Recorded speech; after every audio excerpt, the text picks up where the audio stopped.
দাবিতে জাতীয় প্রেস ক্লাবের আজকের এই মানববন্ধন থেকে আমরা যারা অন্তর্বর্তীকালীন সরকারের পে কমিশনের উদাত্ত আহ্বান জানাচ্ছি, শ্রমিকদেরকে নিয়ে আপনি টাল বাহানা করবেন না।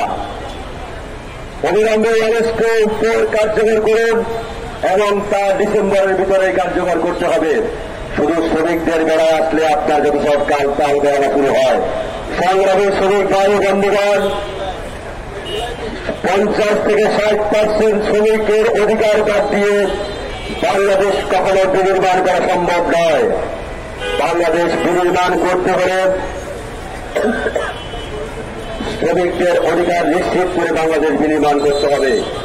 আমি উদাত্ত আহ্বান জানাতে চাই, 35,000 টাকা ন্যূনতম মজুরি এবং উপরে 1,20,000 টাকা দিয়ে আগামী ডিসেম্বরের ভিতরে আপনাকে পে স্কেল ঘোষণা করতে হবে। নচেত শ্রমিক কর্মচারী দেশবাসীকে নিয়ে আগামী দিনে দুর্বার আন্দোলন হয়ে চলবে। আজকের এই মানববন্ধন থেকে আমরা হুঁশিয়ারি উচ্চারণ করে দিতে চাই।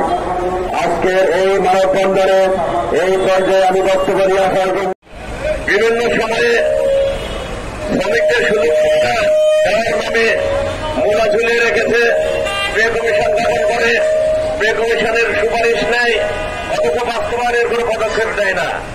আমরা বর্তমানে অন্তর্বর্তীকালীন সরকারের কাছে জোর দাবি জানাচ্ছি, শ্রমিক কর্মচারীদের বেতনের বৈষম্য সর্বনিম্ন থেকে সর্বোচ্চ পর্যন্ত 1:4 হতে হবে এবং আজকে বাংলাদেশে 20টা ভাগ করে রাখা হয়েছে সরকারি কর্মচারীদেরকে।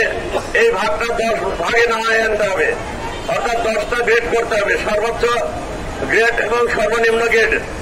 এতে 1, প্রথম, দ্বিতীয়, তৃতীয় এইভাবে 10ম গ্রেড পর্যন্ত সর্বনিম্ন গ্রেড হবে।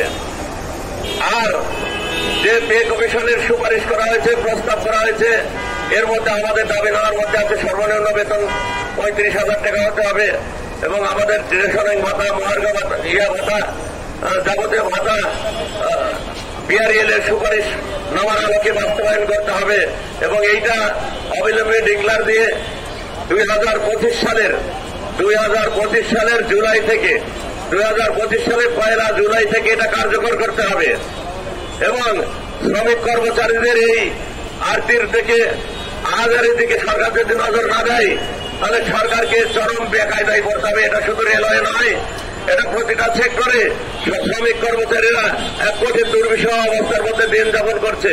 তাই আমরা আজকে মানববন্ধন করছি, আমরা বিভিন্ন রকম আন্দোলন সংগ্রাম চালিয়ে যাব এবং অচিরেই সরকার যদি পে কমিশন ডিক্লার না দেয় এই আন্দোলনটা একটা দুর্বার শ্রমিক আন্দোলনে পরিণত হবে এবং দেশকে একটা বিপর্যয় পরিস্থিতির সম্মুখীন হতে পারে।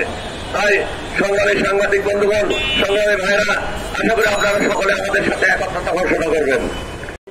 বাংলাদেশ রেল এমপ্লয়িজ কর্তৃক আয়োজিত 9ম পে স্কেল বাস্তবায়ন শীর্ষক আজকের এই মানববন্ধনে উপস্থিত আছেন বাংলাদেশ রেল এমপ্লয়িজ লীগের সম্মানিত কেন্দ্রীয় সভাপতি, বিশিষ্ট শ্রমিক নেতা আখতারুজ্জামান ভাই সহ বিআরএল এর বিভিন্ন পর্যায়ে দায়িত্বশীল বৃন্দ, উপস্থিত আছেন সাংবাদিক বন্ধুগণ এবং আইন শৃঙ্খলা নিয়োজিত আমাদের পুলিশ ভাইরা। সবার প্রতি আমার আন্তরিক সালাম। আসসালামু আলাইকুম ওয়া রাহমাতুল্লাহি ওয়া বারাকাতুহু। প্রিয় বন্ধুগণ, আপনারা ইতিমধ্যে অবগত হয়েছেন আমাদের 9ম পে স্কেল ঘোষণা করার জন্য একটা পে কমিশন গঠন করা হয়েছে, কিন্তু অত্যন্ত পরিতাপের বিষয় আজ আমাদের চাকরিজীবী বাংলাদেশে যারা শ্রমিক আছি, যারা কর্মচারী কর্মকর্তা আছি, তাদের সাথে রীতিমধ্যে পরিহাস করা হচ্ছে। পুলিশ ভাইরা, আপনারা জেনে থাকবেন গত 2015 সালে সর্বশেষ 8ম জাতীয় পে স্কেল ঘোষণা করা হয়েছিল।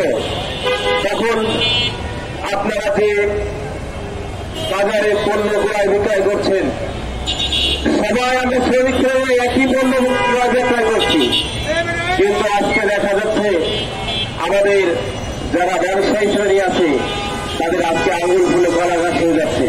কিন্তু আজকে যারা আমরা সরকারি চাকরিজীবী আছি, বিভিন্ন সেক্টরে আমরা যারা নিয়োজিত আছি, তাদেরকে আজকে মানবতার জীবনযাপন করতে হচ্ছে। প্রিয় ভাইরা, আজকে 2014 সালে যখন 1 কেজি মাংসের দাম ছিল 300 টাকা, আজকে সেই গরুর মাংসের দাম হয়েছে 750 টাকা।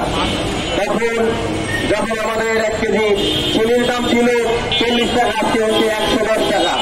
প্রিয় ভাইরা, দ্রব্যমূল্য লাগামহীন দরে বৃদ্ধি পাচ্ছে, কিন্তু আজকে 18 লাখ আমরা সরকারি কর্মকর্তা কর্মচারী আছি, তাদের প্রত্যেকটা পরিবার আজকে মানবতার জীবনযাপন করছে।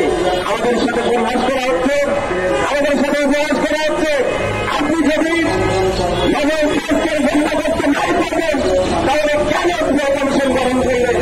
আজ আমাদের সামনে ঘোরাঘোড়ায় আমাদের বিভিন্ন ধরনের কথা বলা হচ্ছে, কিন্তু আশার বাণী হল আপনি বলতেছেন আগামী নির্বাচিত সরকার ছাড়া আমাদের এই কমিশন যারা গঠন করেছি আমাদের দেশকে আমরা দিতে পারবো না। তাহলে কেন আপনি কমিশন গঠন করলেন?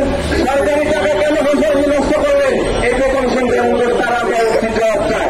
প্রিয় ভাইরা, আসুন আমরা যদি আজকে আমরা চাই এই 2025 সালে 1 জুলাই থেকে যদি নবম পে স্কেল ঘোষণা না করা হয়, তাহলে আজকে বিহারের জন্য রাস্তায় নেমে এসেছেন। আমরা প্রত্যেকটা ডিপার্টমেন্টকে একত্রিত করে আমরা আবার রাজপথে করবো, আন্দোলন হয়ে চলবো। এই তখন বাংলাদেশের একটা পরিস্থিতি ভয়াবহ সৃষ্টি হয়ে যেতে পারে। এই জন্য আমি চাই আপনাদের বুদ্ধির উদয় হোক এবং আপনার যত নবম পে স্কেল ঘোষণা করেন। আর আমরা যারা সরকারি চাকরি করছি তাদেরকে জীবনযাপন থেকে মুক্তিদান করুন। আর সামনে যে আন্দোলন সংগ্রাম আসবে, সেই আন্দোলন সংগ্রামে আমরা সবাই একত্রিত হয়ে কাঁধে কাঁধ মিলে এদের সাথে আন্দোলন সংগ্রামে শুরু করবো। সেই উদাত্ত আহ্বান জানিয়ে আমার সংক্ষিপ্ত আলোচনা এখানে শেষ করছি। মানববন্ধন বাংলাদেশ জামাত ইসলামের শ্রমিক সংগঠন শ্রমিক কল্যাণ ফেডারেশনের অ্যাফিলিয়েটেড জাতীয় ট্রেড ইউনিয়ন বাংলাদেশ রেলওয়ে আন্দোলন লীগের পক্ষ থেকে পালন করা হচ্ছে। আজকে এই মানববন্ধনের দাবি হচ্ছে বাংলাদেশে শুধু রেলওয়ে নয়, 18 লক্ষ সরকারি কর্মচারীদের জাতীয় পে স্কেল ঘোষণার দাবিতে আমি এই সরকারকে আহ্বান জানাবো যে আপনারা আমাদের এই কর্মচারীকে নিয়ে আমাদেরকে খাওয়াবেন, আমাদেরকে ব্যবহার করে আপনারা 5 তলা 10 তলার মালিক হবেন, 20 টাকার মালিক হবেন। আর আজকে আমাদেরকে তৃণমূলে মাঠের নামে আপনারা সেই প্রতিষ্ঠানে বসে এসি রুমে বসে আপনারা বাতাস করেন। আর আমরা ঘুরে ঘুরে আমরা দাবি নিয়ে মাঠে আমাদের জীবনযাপন শেষ করে দেবো। এই সুবিধা আমরা আপনাকে দিতে পারছি না।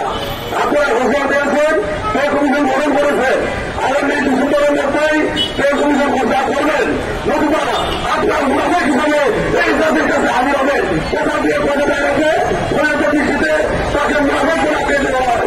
আপনার মুনাফের খাতের নাম রেখে আপনি আমাদের দ্বিতীয় পেশ থেকে আমাদের অবশ্যই বাস্তবায়ন করলেন।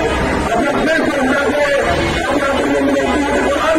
অবশ্যই আমরা সেই সুবিধা না পেয়ে আমরা মানবতা জীবনযাপন করছি। শুধু রেল আন্দোলনের জন্য আমি সকল সরকারি কর্মকর্তাদেরকে অন্যভাবে আহ্বান জানাবো, আসুন আমরা সকলে আমাদের দাবি আদায়ের জন্য মাঠে আমরা সকলের সাথে কাজ মিলে সংগ্রাম করি এবং এই দাবি আদায় করে সামনে